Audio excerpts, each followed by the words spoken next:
Hey guys, Bubba Fabes here. Finally doing the video that I've promised to do many times in the past. Especially there's been some people that I'll disappear from the internet from a while and people are asking where I'm at. And I'm like, oh, don't worry, I'll make a video on it, blah, blah, blah. I've talked a little bit about my health before, so some of you might have some idea, but I've never dove too deep into it. I could never bring myself to do it. Every time I went to, I always got too emotional. It's a hard video for me to do, but I can do it now because there's actually been some development in my health. There's a light at the end of the tunnel, and so yeah, stay tuned to find out because the story does get better.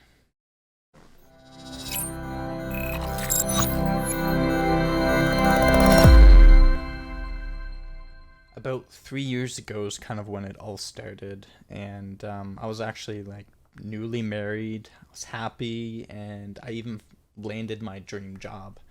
On top of that, I was the chef de partie underneath an incredible chef for Trius Winery in Niagara Falls. And after that, though, actually, it wasn't too long where I fell incredibly ill. I collapsed at work. I was dizzy, confused, blurred. I was really out of it. I didn't know where I was. And I spent the next few weeks only getting worse. I lost all sense of balance. It made walking near impossible. I couldn't, a lot of things my brain forgot how to do. I couldn't stand up on my own. It's a weird sensation, obviously, being able to walk and do physical activities your whole life, and then, like, your brain just doesn't know what to do anymore. I had incredible muscle and joint pain in, in my muscle, and my mind was a fog. I was, best I can describe it, I was just always kind of in a daze. Thinking was very difficult for me. Even talking was hard. It was hard for me to think of the words that I wanted to say, which caused my speech to be very slowed, delayed, and slurred together. Um, I developed tremors, and my head was shaking, my hands were shaking, and on top of all that, I had chronic fatigue, which means I was super exhausted all the time. I basically slept most of the day away, and even when I was awake, I was never fully rested.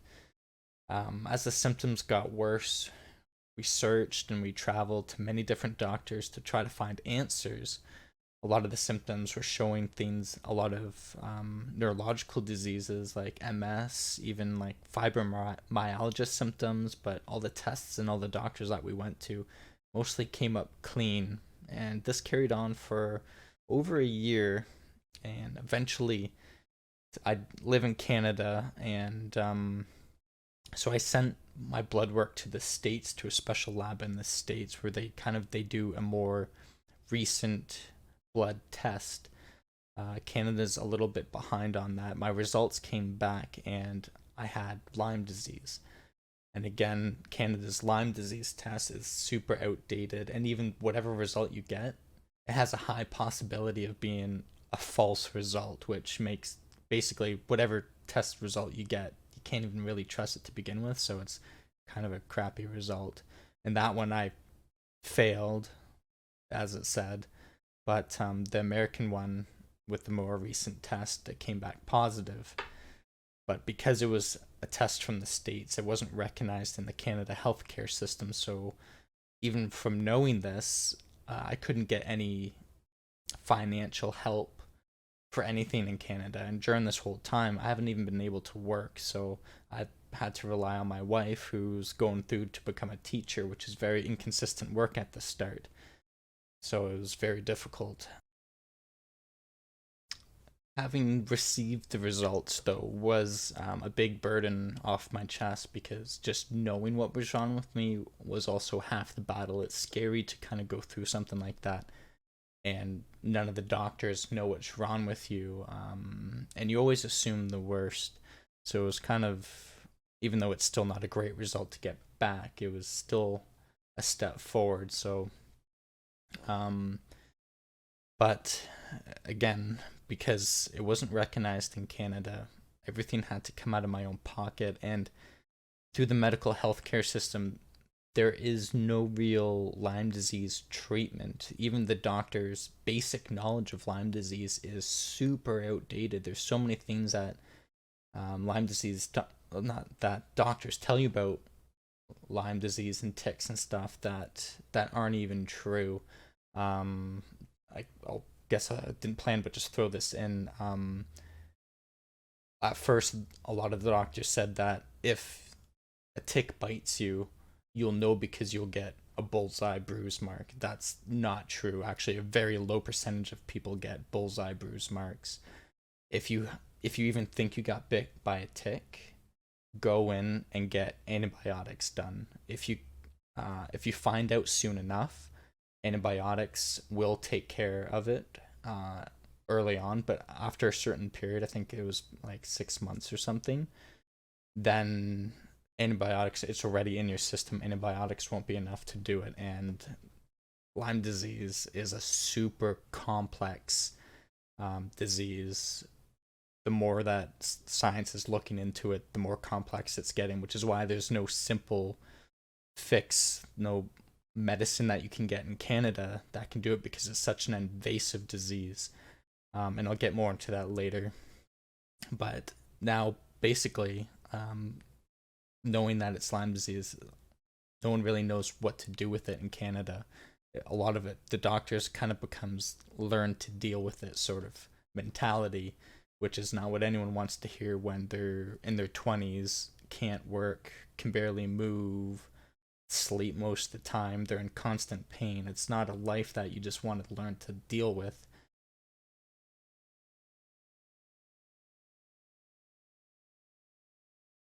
But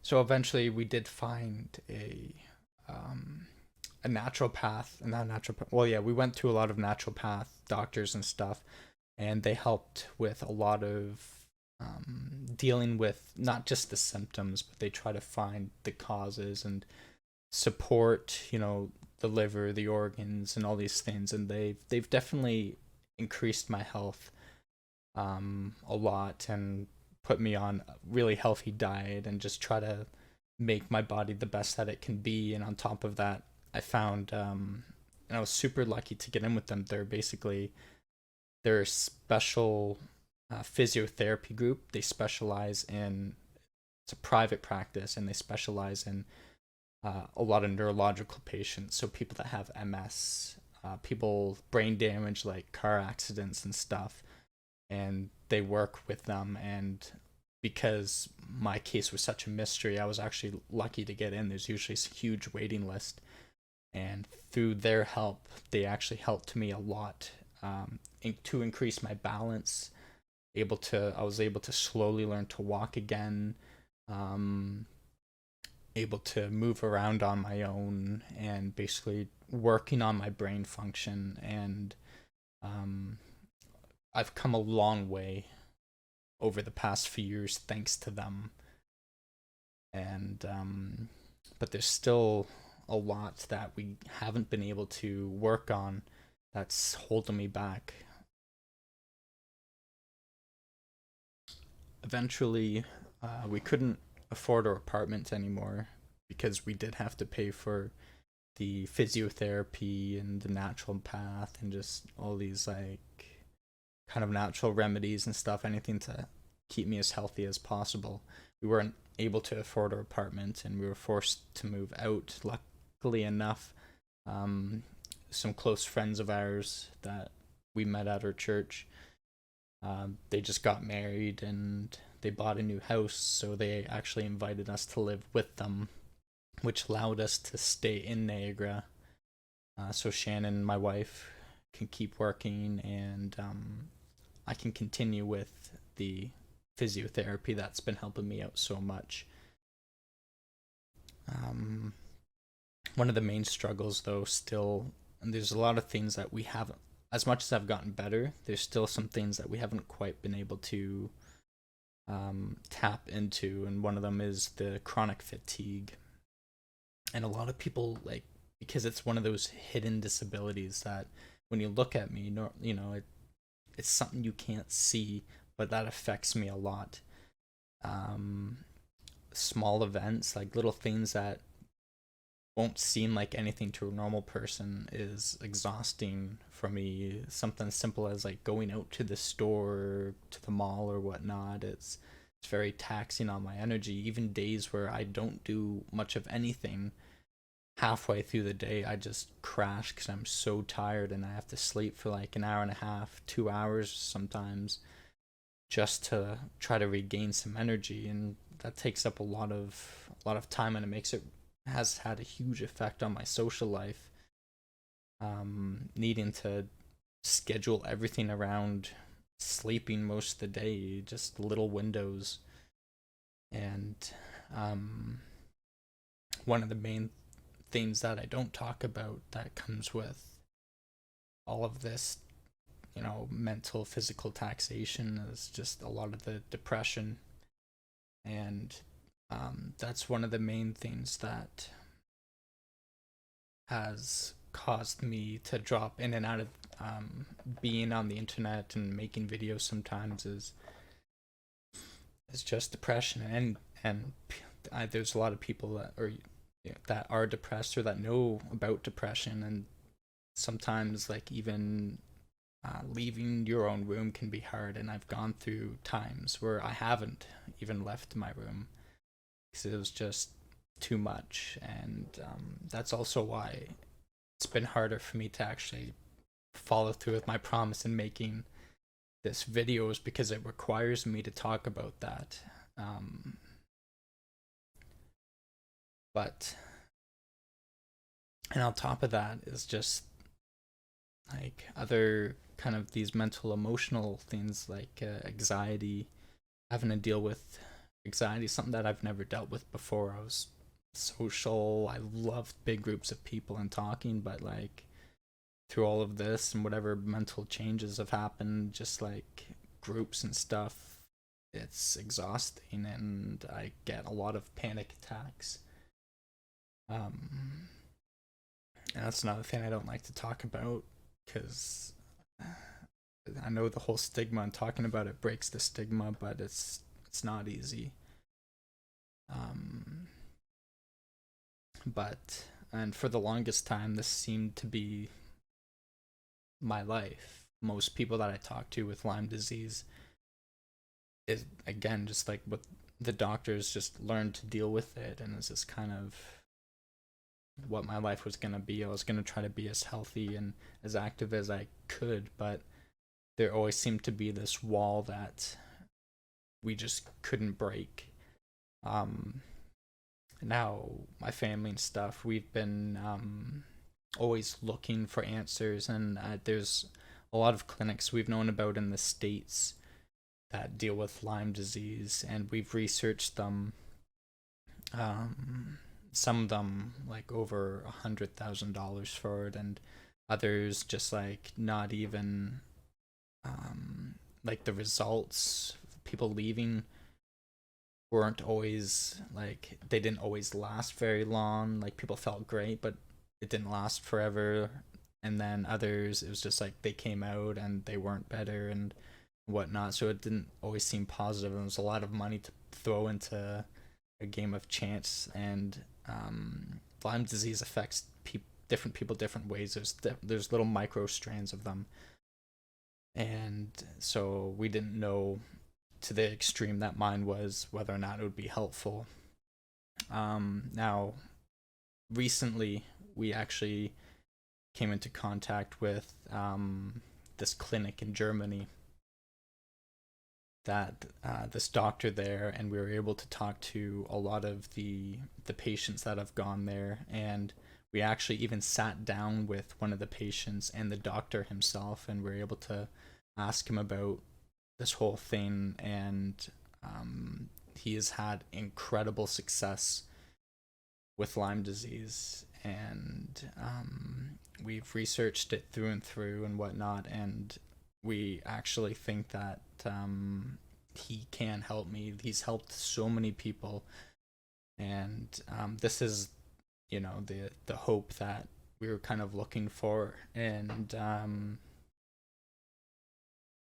we've decided that if I can gather enough funds, that I'll go January of 2019. And normally it takes I'll probably, if people want, I can talk more about the procedure, like what happens and stuff there. It has to do with like a bone marrow, like a lot of IVs and stuff, and it's a 3-week thing. But after you leave, your body heals for the next 6 months, and the amount of success stories from that is incredible. Just the idea to get my life back. Uh, the idea of getting my life back is incredible. I almost can't even remember what it's like to live a normal life of not having to worry about sleeping all these days, missing out on so many family and friend events because it's just too much for me to handle, and go back to work and to just go out and just not be so held back, and just think that maybe within a year or so I can do it. In the meantime, it's still not a cheap thing, clinic to go to. It'll cost the bare minimum about $50,000 Canadian. But to get my life back, it's worth it.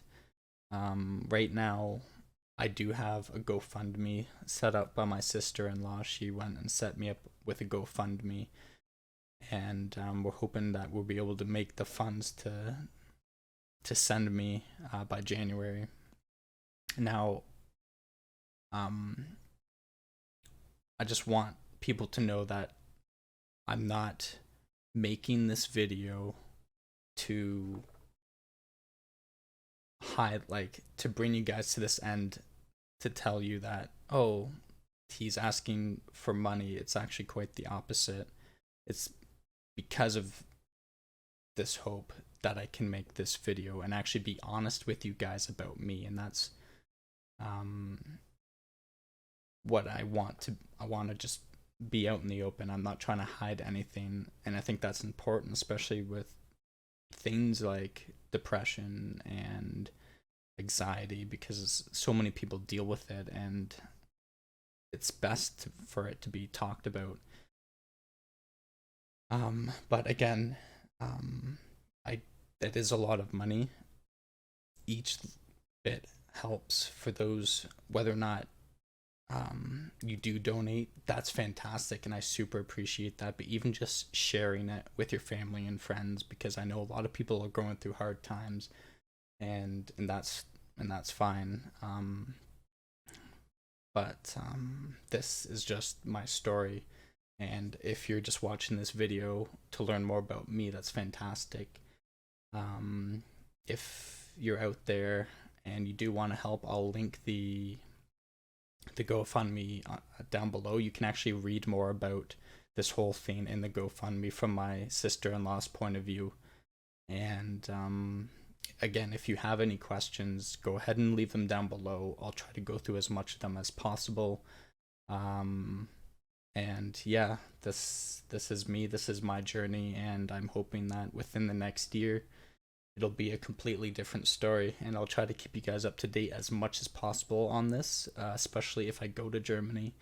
I'll definitely keep you guys informed on that. So yes, I don't have much else to say. I just want to thank everyone that supported me up to this point, and anyone that supports me in the future. And yeah, thank you so much for watching, guys. I hope you have a great day. Until next time.